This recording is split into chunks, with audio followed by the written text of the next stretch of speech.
Welcome back ناظرین جو ہے بات ہو رہی تھی خوشیوں کی، بات ہو رہی تھی رونق کی، بات ہو رہی تھی چمک کی، بات ہو رہی تھی دمک کی، بات ہو رہی تھی روشنیوں کی، بات ہو رہی تھی جگمگاتے کراچی کی، بات ہو رہی تھی روشن خیال کراچی کی۔ تو سر یہ جو روشن خیالی، یہ چمک دمک، یہ روشنی، یہ پھر جو ہے نا 80 کی دہائی میں کہاں چلے گی؟ دیکھیں بدقسمتی کی بات ہے، اور ہم جیسے لوگ، ہم نے کراچی کا عروج دیکھا، پھر زوال بھی دیکھا، اور زوال اگر یوں سمجھ لیں کہ 1977 کے آخر سے شروع ہوا۔ اور وجوہات کیا ہو سکتی ہیں؟ ضیاء الحق صاحب آ گئے میدان میں امیر المومنین بن کر، اور ظاہر ہے ان کا اپنا کوئی ایجنڈا تھا، اور کیا ایجنڈا تھا یہ پھر بعد میں اس کے اثرات ہم نے دیکھے پورے پاکستان میں، اس کے اثرات تو پورے پاکستان میں آئے، لیکن کراچی جیسا جیتا جاگتا شہر، روشن شہر، روشنیوں کا شہر، یہاں کی جو روشنیاں ہیں وہ مدھم ہوتی گئیں، اور ایک ایسا وقت آیا کہ یہاں نفرت جو ہے پنپنے لگی۔ وہ جو بھائی بندی، جو برداشت اور ایک دوسرے کو قبول کرنے کی بات تھی، وہ ایسا تھا ختم ہو گئے۔ یہاں تو ہر مذہب کے لوگ، ہر طبقے کے لوگ بڑی خوشی سے زندگی گزار رہے تھے، اور یہاں پر ہندو، پارسی، ان کا تو بڑا رول رہا ہے۔ انہوں نے تو کراچی کی اتنی خدمت کی ہے کہ کراچی اس زمانے میں پورے ایشیا کا صاف ترین شہر تھا۔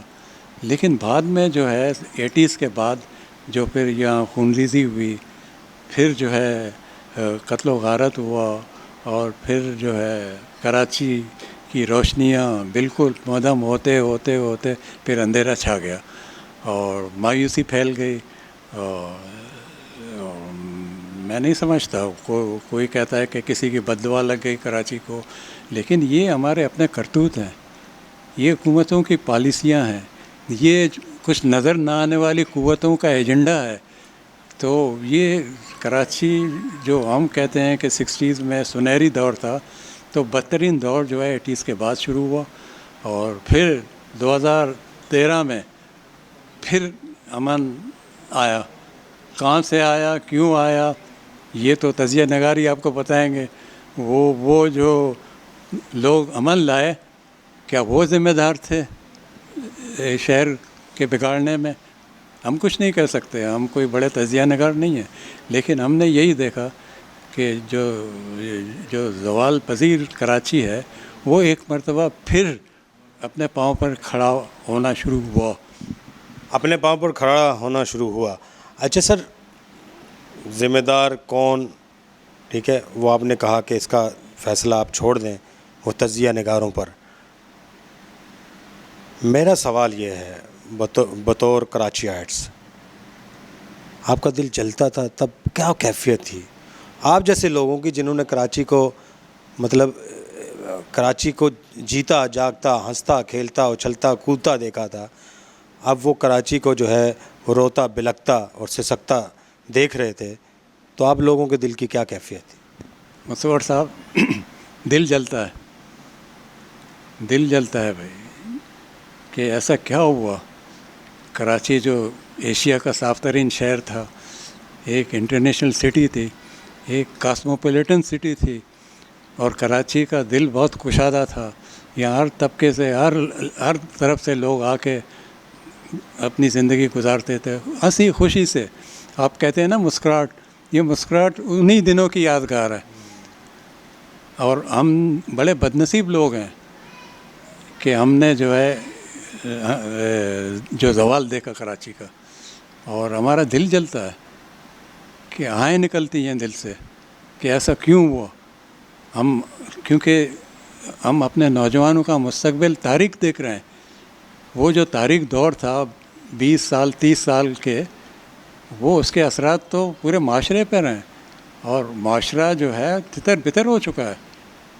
آپ چاہے پاکستان لیں، چاہے کراچی میں جو معاشرہ بن رہا تھا مختلف طبقوں کا، مختلف مذاہب کا، وہ بکھر چکا تھا اور بکھر گیا ہے بلکہ۔ اب اس کو سمیٹنے کی ضرورت ہے۔ اب آپ کہتے ہیں کہ ایسا کیا تھا کہ اس وقت جو ہے وہ کراچی روشنیوں کا شہر تھا،